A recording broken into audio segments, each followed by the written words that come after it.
प्रभाग क्रमांक 3 मधून सर्वसाधारण गटातून आम आदमी पक्षाचे उत्तम पाटील हे निवडणुकीच्या रिंगणामध्ये आहेत. उमेदवारी अर्ज दाखल करण्यापासून ते नेहमीच चर्चेमध्ये राहिलेले आहेत. आता सुद्धा या ठिकाणच्या अपार्टमेंटमध्ये स्वतः ते थेट मतदारांच्या पर्यंत पोहोचत आहेत. आपल्या भावना, आपले मुद्दे त्यांना ते समजावून सांगत आहेत. नेमकं काय आहे त्यांची प्रचार रणनीती, आपण त्यांच्याकडून जाणून घ्या. उत्तमजी, नमस्कार. नमस्ते. सायकल बहुतेक पार्क करूनच चाला असेल, कारण उमेदवारी अर्जच तुम्ही एक नाही सायकलवरून भरलेला होता आणि त्याची बरीच चर्चा कोल्हापूरमध्ये झाली.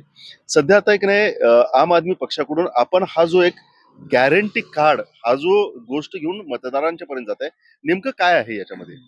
खरं तर जो वॉर्ड मी रिप्रेझेंट करतोय तो ward Shivaji park, Ruikar colony, Mahadik colony, Bapat camp, market yard अगदी विस्तारलेला आहे. याच्यामध्ये सुशिक्षित लोकांची संख्या तसंच कष्टकरी वर्गाची संख्या अशी दोन्ही पद्धतीची आहेत. इथं एक संतुलित विकास, शाश्वत विकास करणं खूप गरजेचं आहे आणि त्या पद्धतीनं मी 8 कामं जी मी नगरसेवक झाल्यानंतर ती प्रायोरिटीनं करणारच. मग त्यातली काही लवकर सुटण्यासारखी आहेत अगदी आणि काही गोष्टींसाठी मला फॉलोअप घ्यावा लागणार आहे. तर ती मी लोकांपर्यंत घेऊन चाललोय आणि मी त्यांना गॅरंटी देतोय, ही 8 गोष्टी मी तुमच्यासाठी करणार आहे आणि ह्या गोष्टी पटल्या आणि जर मी माझं प्रोफाईल वाचून तुम्हाला वाटलं जर हा माणूस काम करू शकतोय, तरच मला मतदान करा. अशा पद्धतीचं मी त्यांना आवाहन करायला लागलोय आणि मला विश्वास आहे माझ्या भागातले सगळे मतदार सुज्ञ आहेत, सुशिक्षित आहेत आणि ते माझा विचार नक्की करतील. काय प्रोफाईल आहे उत्तमजींचा? मी basically KIT college of engineering मधनं 2017 साली BE प्रोडक्शन झालं. त्यानंतर भारतीय विद्यापीठमधून MBA केलं प्रोडक्शन अँड ऑपरेशन्स आणि फायनान्स मधून आणि त्यानंतर माझा स्वतःचा व्यवसाय त्या ठिकाणी आहे IT क्षेत्रामध्ये.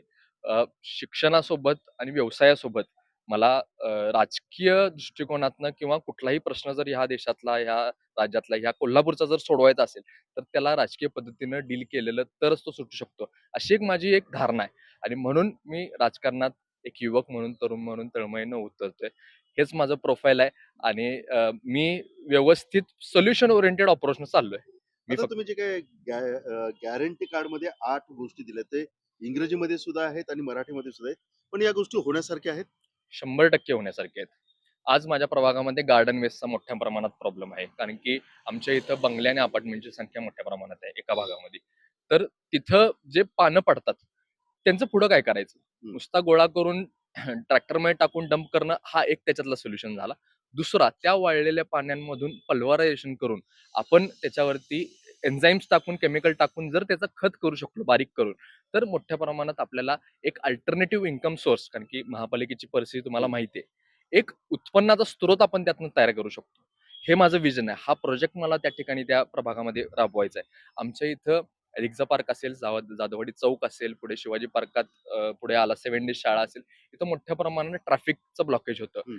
त्याच्यासाठी अगदी केंद्र सरकारपर्यंत जाऊन, गडकरी साहेबांपर्यंत जाऊन जर मला पाठपुरावा करावा लागला तरी मी करेन. पण तिथं आजच्या घडीला फ्लायओव्हरची नक्की गरज आहे आणि त्यासाठी माझा पाठपुरावा असणार आहे. सर्वसाधारण एक नाही, ज्यावेळेस आम आदमी पक्षाने आपली भूमिका मांडली, त्यावेळेस त्यांनी सांगितलं की आम्ही कार्यकर्ता पॅटर्न कोल्हापूरमध्ये राबवतोय. काय नेमकी त्याच्या मागच्या भावना आहेत? कारण एका बाजूला जर संपूर्ण कोल्हापूर शहरामध्ये बघितलं तर धनशक्ती पाहायला मिळते, मातब्बर नेते एका बाजूला पाहायला मिळतात आणि एका बाजूला आम आदमी पक्षाचे आपण देखील सक्षम आहात. परंतु ज्या पद्धतीने निवडणुका जिंकण्यासाठी सध्याच्या घडीला ज्या काही एक फ्रेम लोकांच्या समोर ठेवलेली आहे, तर त्याच्यामध्ये आपण कसं बसताय? नाही, आम आदमी पार्टी कायमच अल्टरनेटिव्ह पॉलिटिक्सची गोष्ट करते, म्हणजे पर्यायी राजकारण. आम्ही पारंपरिक राजकारणावरती विश्वास ठेवत नाही आणि मला विश्वास आहे, आज जे काही आम्ही त्या ठिकाणी 14 उमेदवार दिले, त्यांचं जर ॲव्हरेज एज काढलं तुम्ही, आज माझ्याकडे यादी आहे, वयाची यादी आहे, त्याचं ॲव्हरेज एज येतं 36. म्हणजे आम्ही तरुण आहोत. आम्ही प्रॉमिसिंग आहोत. आम्ही या शहराला दिशा देऊ शकतो. अशा पद्धतीची एक भूमिका घेऊन आम्ही पुढे चाललेलो आहे आणि आम आदमी पार्टीनं या निवडणुकीमध्ये कार्यकर्ता पॅटर्न हा 100% राबवलेला आहे. जे आमच्याकडे इच्छुक कार्यकर्ते होते, अगदी आम्ही सीट्सची ॲडजस्टमेंट आम्ही एकमेकाच्यात केलेल्या आहेत. पण सगळ्या कार्यकर्त्यांना त्या ठिकाणी तिकीट देऊन त्या ठिकाणी संधी दिलेली आहे. ह्याचा मला सार्थ अभिमान आहे कार्यकर्ता म्हणून. अ, कार्यकर्ता पॅटर्न आता खरंच लोकांना भावणार का, हे सगळं 16 जानेवारीला दिसून येईल.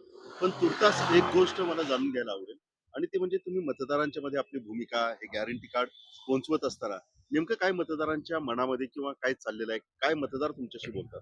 नाही, मतदारांमध्ये जेव्हा मी माझं प्रोफाईल घेऊन जातोय आणि मी सांगतोय, की बाबा हे गॅरंटीज आहेत. या गोष्टी पटल्या तरच मला मतदान करा. त्यावेळेला एक चांगली पॉझिटिव्ह अप्रोच त्यांच्यामध्ये दिसायला लागलाय. कारण की कुठलाही कॅन्डिडेट त्या ठिकाणी आज 4-4 लोकांचं पॅनल आहे. कुठलाही कॅन्डिडेट एकतर त्यांना प्रत्यक्ष जाऊन भेटत नाहीये. ते फक्त रॅली काढतायत. भूमिका मांडत नाहीये. बोर्ड दिसतायत ते फक्त पॅनलला मतदान करा म्हणून सांगायला लागलेत. कुणाची भूमिका नाही. आज त्या ठिकाणी वॉर्डमध्ये तो काय करणार आहे? हेच जर लोकांना माहित नसेल, तो काय त्या ठिकाणी एक्झिक्यूट करणार आहे, हे जर माहित असेल तर मतदान कसं करणार? म्हणून मी जी भूमिका घेऊन चाललेलो आहे, मी जे गॅरंटी कार्ड तिथं त्या ठिकाणी पोहोचवायला लागलोय, त्याचा मोठ्या प्रमाणात स्वागत माझ्या वॉर्डमधली जे मतदार आहेत ते करत आहेत.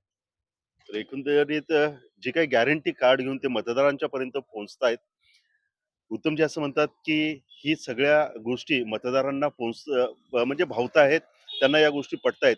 परंतु मतदानाच्या निकालानंतर खरंच कळेल, की जनतेनं या गॅरंटी कार्डला स्वीकारलं की नाही. पण त्या अगोदरच आम आदमी पक्षाच्या वतीनं मात्र कार्यकर्ता पॅटर्नची कोल्हापुरामध्ये मात्र चांगलीच जोरदार चर्चा रंगलेली आहे.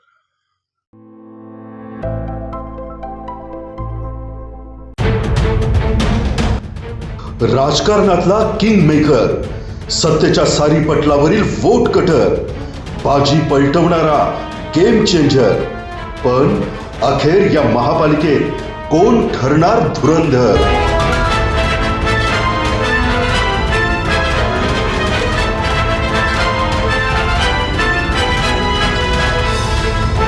पहा फक्त लाईव्ह मराठीवर.